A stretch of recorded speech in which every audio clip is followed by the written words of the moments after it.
Hey everybody, welcome to the Paranormal Portal Pieces. I'm your host, Brent Thomas. Thank you so much for joining us here on the show. We've got a fantastic episode for you tonight, and this isn't a full-length interview, an excerpt from a full-length interview we did with Jim Bear King of the Bigfoot Outlaws. And Bear's been around for a long time, and it was really cool because he was actually, in the history of the Paranormal Portal, he was the first big name guest that we ever had, and it was really exciting and a lot of fun, and we've all come to know and love Bear for quite a number of years now, and he's appeared several times, but this is an excerpt from his most recent appearance on the show, which is just several months ago now. But we had a great discussion with Bear about the Bigfoot, and he's got some incredible insights into the phenomena of the Bigfoot / Sasquatch / Boogers, as he calls them, from where he's from. But if you've never heard Bear talk before, I think you're going to love it. He's just a country man, a country boy.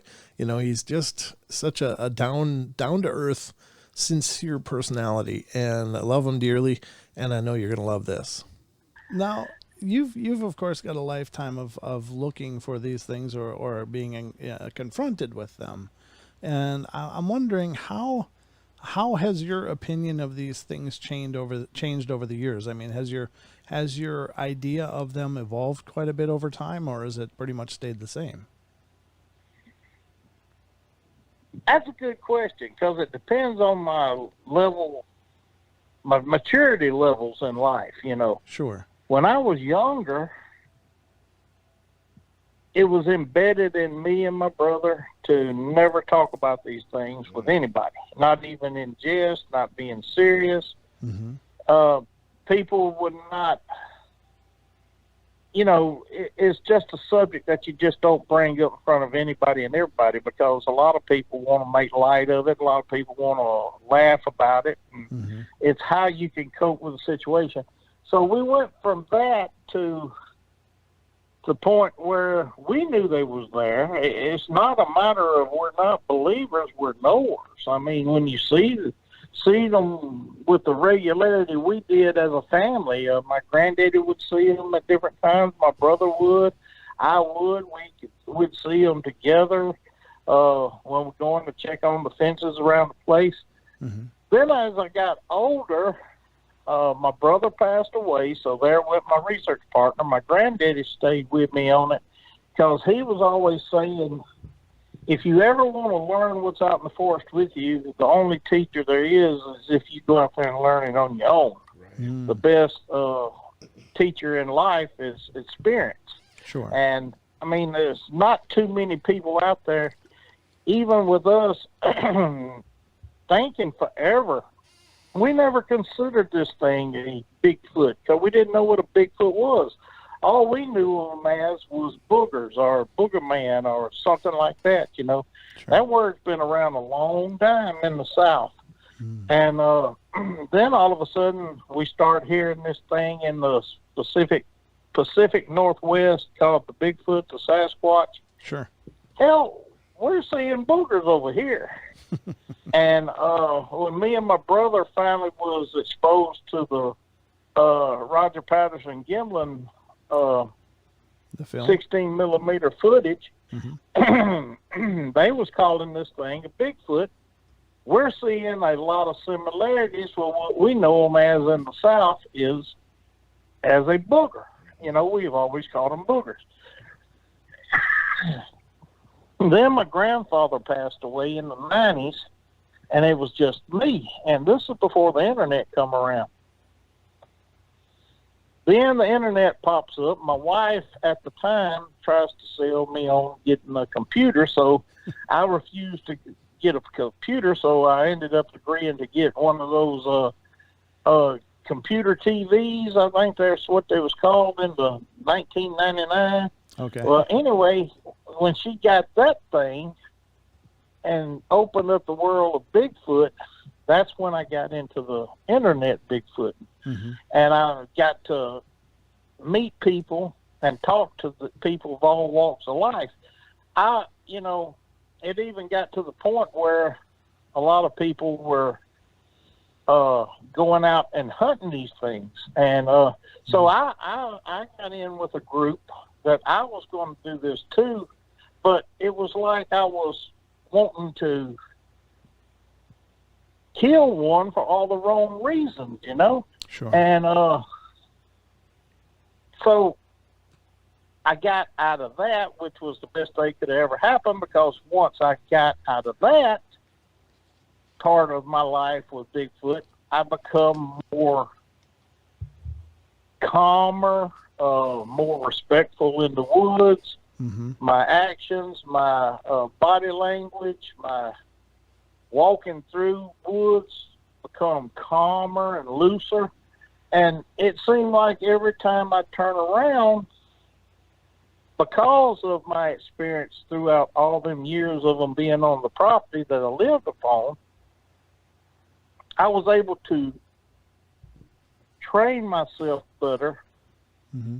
into being a more observer than wanting to prove its existence or anything like that.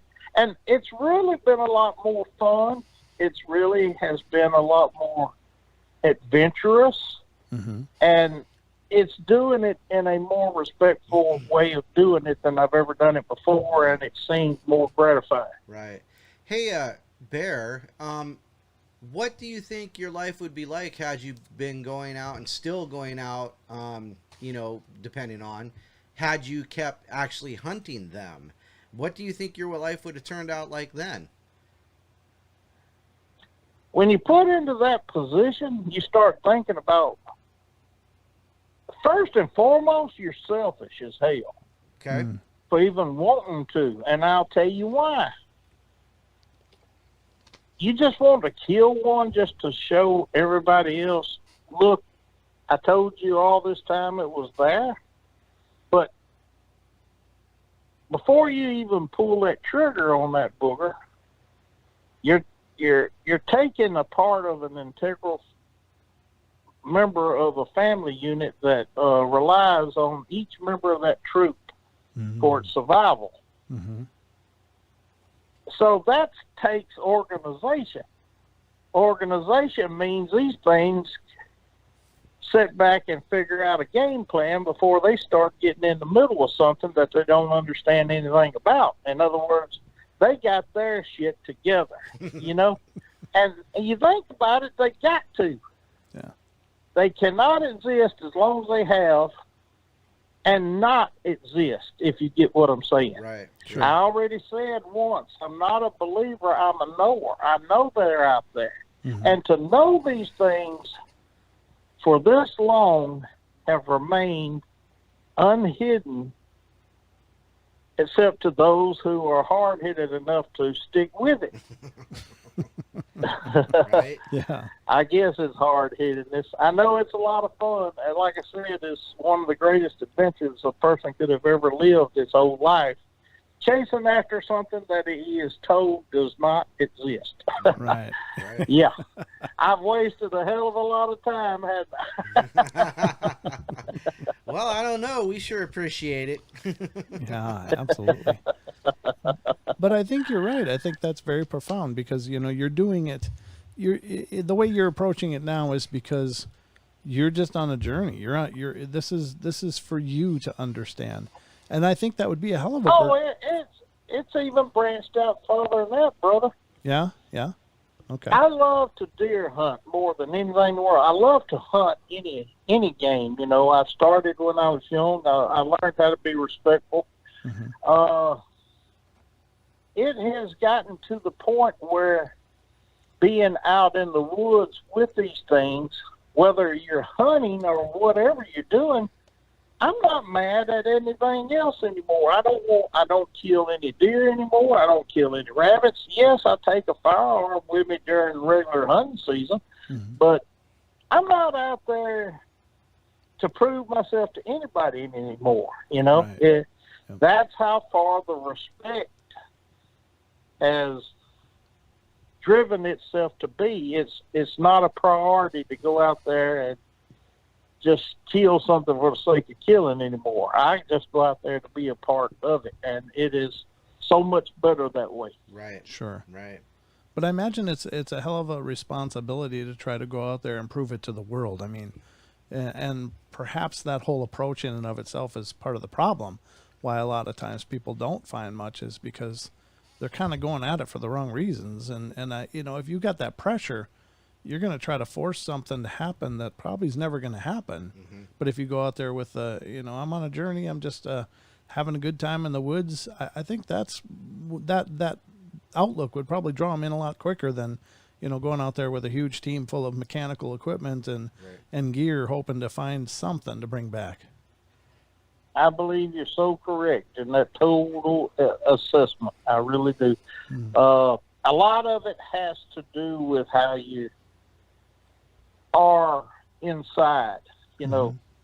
If you're out there searching for something, even hunting and the act of hunting in and of itself, you exude a predator type syndrome that premates all around you, and it's negative vibrations, actually. Sure. Because anything that's negative that makes everything else nervous, it has to be a negative vibe. Right. And if you go out there with no, I gotta kill one, I gotta kill this deer, I gotta kill this buck, I gotta, and everything, you'd hear a darn acorn fall out of a tree, you are darting in on it like a radar, and your whole demeanor, your whole outlook, it's like you throw a pebble into a pond. Mm-hmm. The ripples are going to come all the way back to the bank and then start going back toward the source where the disruption occurred. Mm-hmm. Wildlife knows this, and if people don't think Bigfoot does not listen to wildlife, they need to start all over, because that is Bigfoot's biggest alarm system is the local wildlife in and around the area where he's located at. Yeah, I think that's absolutely right. I think they know how the birds behave when everything's okay and how they behave when things are not right. They know the sounds. Oh, yeah. Yeah. Great. And a squirrel will start barking in a heartbeat. Blue jay will give you away. Yep. Crows. Yes. And they know what's going on around them, and it's the vibrations in the woods. Mm-hmm. And believe you me, if a disruptive force come within the woods, first they would have to locate where it's at. Two, it would probably evade it with any means possible. Sure. Yeah. And they're obviously pretty well adept at moving around the woods, whereas I think we're pretty clumsy. No doubt. No doubt. No, I think it's... They know dang near where every stick is. Sure. I'd almost say they're that good. Right. And do you think that's why they avoid trail cams, is that they can just pick them out like a sore thumb? Or do you think that it's possible they actually see the infrared?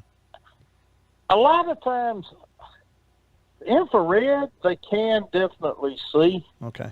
We did that. We learned that from working on a game camera in the living room, and the dog was going nuts. And what we didn't know at the time, we had accidentally tripped the infrared light. And the dog was, I was ready to shoot him. I thought he done gone rabid or something. He was barking and snapping at every damn thing in the room, Wow.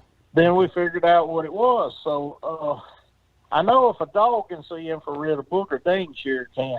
Mm-hmm. What gets me is a lot of people humanizing them. And what I mean by humanizing something, we're humans. We can only hear in a certain hearing frequency zone. Mm-hmm. There's a certain range for us. I found a piece of paper or something, it was last week. It was given the hearing frequency ranges of humans versus other mammals. Okay. And we're mighty poor hearing, I'm telling you. And if you don't think, a lot of people, they say, well, I'm whispering, but I can hear you whispering. Yeah. Well, if we just what we consider whispering, but say a dog or something of a higher hearing frequency is about 30, 40 yards away and nothing going on around you, that darn dog's going to hear you and it's going to respond to you. And it's the same way with a Bigfoot. I wonder at times if the hearing frequency range where it trips a battery in say a camera or a video machine or whatever, if it trips that battery, can game hear it? And I think they can, because if you'll see a lot of exposures from game cameras, most of the wildlife is already looking at the darn camera before the camera snaps. Yeah, that's so right. So that tells me right there that they're hearing the batteries when they trigger. Or at least the electronics. Yeah, that's probably true. Because I know like capacitors can like whine and squeal at a high pitch at points, you know, so I'll bet you that's probably dead on. They're probably hearing a lot more than we think they are. All right, everybody. Thank you so much for tuning in tonight's show. I appreciate you guys checking it out. Please, please, please get subscribed. Ring the notification bell so that you get notified every time one of these uploads happens to the Paranormal Portal Pieces. Our upload schedule is on Tuesday and Thursday nights, of course, but we'd love for you to be a part of every show if that's possible. And please feel free to share these to your social media. It would help us a ton just to spread the word and to spread awareness of the shows. But we'd also like you to go check out our other YouTube channel, which is youtube.com/paranormal portal.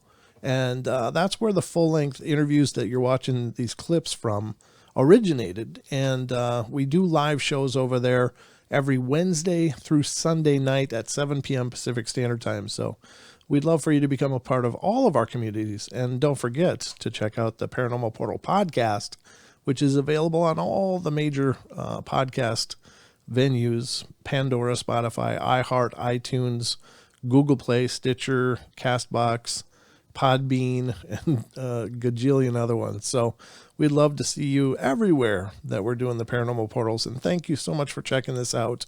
Please hit the like before you go. It would mean a lot to us.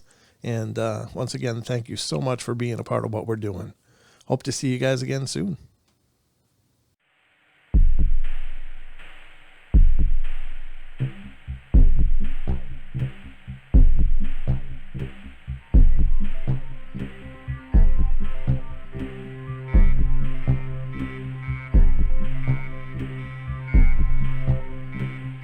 Woo!